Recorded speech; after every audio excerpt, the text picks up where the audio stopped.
Long term అనేది మీరు ఇన్వెస్ట్మెంట్కి అయితేనే సక్సెస్ కానికి 100% ఛాన్సెస్ ఉంటాయి ఇందులో. కానీ చాలా మంది కూడా కొంతమంది లైక్ రియల్ ఎస్టేట్లో ఇన్వెస్ట్మెంట్ పెడతారు, లేకుంటే గోల్డ్ లేకుంటే సిల్వర్ తీసుకొని ఇంట్లో పెట్టుకుంటారు. సో అలాంటి వాళ్ళు అట్లా ఇన్వెస్ట్మెంట్ చేయాలని చెప్పి ఆలోచన వాళ్ళకు ఉన్నది, కానీ మన ఇందులోకి రావడానికి ఎందుకు కొంచెం ఆలోచిస్తుంటారు అట్లా మన చెప్పగలరు? ఇప్పుడు ఒకటే నేను ఏమంటున్నా అంటే రియల్ ఎస్టేట్ అనేది ఇప్పుడు మన ఏజ్ ప్రకారం అంటే లాస్ట్ 30 yearsలో రియల్ ఎస్టేట్ అనేది చాలా భూమి ఉంది సార్. అంటే 30 yearsలో ఒక 100 రూపీస్ ఒక గజానికి ఉన్న జాగా ఏదైతే భూమి ఉంటుందో అట్లాంటిది అది ₹1,00,000 పోయిన రోజులు చాలా అంటే ఆ టైంలో అది భూమి ఉంది. రియల్ ఎస్టేట్ అనే భూమి లాస్ట్ 30 years నుంచి ఉంది. బిఫోర్ దట్ ఒక 30 years ఒక గోల్డ్ అనే ఇన్వెస్ట్మెంట్ ఉండేది సార్. ఇప్పుడు ఈ మార్కెట్లో ఈ వయసులో స్టాక్స్ అనే ఫీల్డ్ వచ్చింది, స్టాక్ మార్కెట్ అనేది వచ్చింది. స్టాక్ మార్కెట్లో ఇన్వెస్ట్ చేయడం ఒక కొత్త ట్రెండ్ అనే కాదు అసలు. యాక్చువల్లీ ఇప్పుడు జరిగింది ఎందుకంటే 2020 బిఫోర్ కరోనా రాకముందు ఎవ్రీ పర్సన్ అందరూ రియల్ ఎస్టేట్లో ఇన్వెస్ట్ చేశారు. ఆల్మోస్ట్ అందరు ప్రాఫిట్లో ఉన్నారు సార్. అంటే ఎప్పుడు వాళ్ళకు ఒక 10,000 దగ్గర కొంటే 12,000 పెరిగిందే తప్పిస్తే ఎక్కడ తగ్గింది లేదు. కానీ ఎప్పుడైతే కరోనా వచ్చిందో టైం సిచ్యువేషన్ అంతా చేంజ్ అయిపోయింది. అంటే ఆ తర్వాత జరిగింది ఏమైతే ఉందో అప్పుడు ఇన్వెస్ట్మెంట్స్ అనేటివి ఏవైతే ఉన్నాయో మనం ఒక ఎగ్జాంపుల్ చెప్తా సార్. ఒక రీసెంట్ ఒక ఈటీ ఒక రిపోర్ట్ ఇచ్చింది, ఎకనామిక్ టైమ్స్ వాళ్ళు ఇచ్చింది. ఏంటంటే లాస్ట్ 30 years నుంచి వెళ్ళిన ఇన్వెస్ట్మెంట్లలో 50.7% ఆఫ్ అంటే ఓవరాల్గా మన ఇండియాలో ఉన్న అమౌంట్ పర్సెంటేజ్ తీసుకుంటే 50.7% ఆఫ్ అమౌంట్ అనేది రియల్ ఎస్టేట్లో ఉంది. ఓకే. 15.5% ఆఫ్ అమౌంట్ అనేది గోల్డ్లో ఉంది. ఓకే. తర్వాత నెక్స్ట్ 14% ఫిక్స్డ్ డిపాజిట్స్లో ఉంది. 5.8% ఇన్సూరెన్స్లో ఉంది. 5.7% ప్రావిడెంట్ ఫండ్లో ఉంది. 4% ఈక్విటీలో ఉంది. 3% క్యాష్. ఇప్పుడు మీకు క్యాష్ ఉంటేనే కదా ఇన్వెస్ట్ చేసేది. అవును. క్యాష్ త్రూఅవుట్ ఇండియాలో 3% మాత్రమే. ఓకే.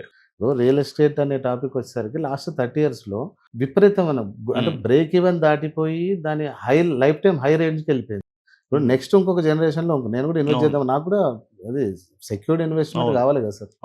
వచ్చినప్పుడు నేను అదే ల్యాండ్ కొందామని వచ్చినాను. నేను ఇప్పుడు ఏ రేట్లో కొనాలి? కోట్లలో కొనాలి. హై రేట్లో కదా. అంతే హై రేట్ నా లైఫ్ టైం మొత్తంలో హై రేట్. ఇకపై నా మనవడు కూడా అదే రేట్లో జరుగుతుంది. పాసిబిలిటీ లేదు సార్. అంటే ఏం లేదు. ఇప్పుడు ఇక్కడ జరిగింది ఏంటంటే కరోనా టైం ఎగ్జాంపుల్ తీసుకున్నాం. కరోనా టైంలో ఏం చేసారు, ఒక క్లయింట్ ఒక వ్యక్తి మల్టిపుల్గా ఆయన రియల్ ఎస్టేట్లో మంచి పొజిషన్లో ఉన్నాడు అనుకుందాం. తర్వాత ఆయన ఒక గవర్నమెంట్ ఎంప్లాయీ సంథింగ్ ఒక ఎంప్లాయీ, ఆయనకు శాలరీస్ కూడా బాగానే వస్తున్నాయి అనుకుందాం.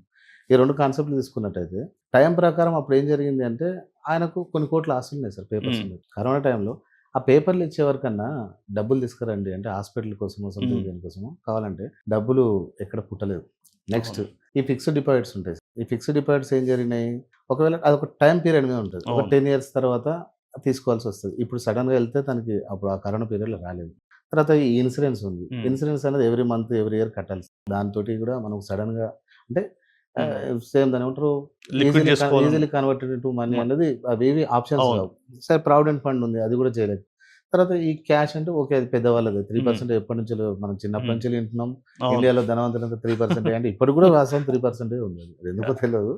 అదేంటంటే ఈ మన ఈ 4% అనేది మాత్రమే ఒక ఈక్విటీస్లో ఉంది సార్. ఈక్విటీస్లో ఏమవుతుంది, రేపు రొద్దున వద్దు మీకు అర్జెంటుగా అవసరం ఉందనుకుంటే ఒక షేర్ వాల్యూని ఒక కొంచెం తక్కువ రేట్లోనే అమ్మేసుకొని ఈజీగా క్యాష్లో కన్వర్ట్ చేసుకోగలుగుతారు. రియల్ ఎస్టేట్లో కన్వర్ట్ చేసుకోలేకపోయారు. సో ఏం చేసినట్టే సార్, ఎక్కువ మంది ఈ స్టాక్ మార్కెట్లో ఇన్వెస్ట్ చేయడం అంటే నాట్ ఓన్లీ స్టాక్ మార్కెట్ అంటే షేర్స్ ఒకటే కాదు, మ్యూచువల్ ఫండ్స్ ఉంటాయి, ఈటీఎఫ్స్ ఉంటాయి, ఎన్నో రకాలుగా ఉంటాయి. అవన్నిటిలో ఇన్వెస్ట్ చేయడం స్టార్ట్ చేశారు కాబట్టి ఈరోజు స్టాక్ మార్కెట్ అనేది కొంచెం ముందరికి వచ్చింది. సార్ ఈ ప్రాసెస్లో కూడా నేను ఒకటి న్యూస్లో విన్నాను సార్. నేను లేకంటే ప్రీవియస్తో కంపేర్ చేసుకుంటే అంటే లాస్ట్ ఒక 15-20 years కంపేర్ చేసుకుంటే ఇప్పుడు ప్రజెంట్ అంటే 2024-25 వరకు డిమాట్ అకౌంట్స్ చాలా పెరిగినాయి అని చెప్పి అన్నారు.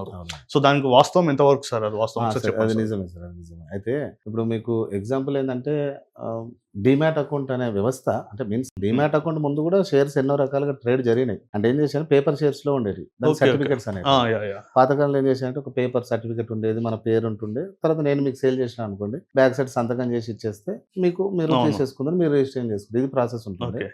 అయితే డిమాట్ అకౌంట్ అనేది ఏం చేసిందంటే 1996లో ఎన్ఎస్సి వాళ్ళు ఇంట్రడ్యూస్ చేశారు. ఓకే. అంటే డిమాట్ 1996 నుంచి ఉంది. 96 అంటే రీసెంట్ టైమ్స్ లో రాలేదు అది. ఓకే.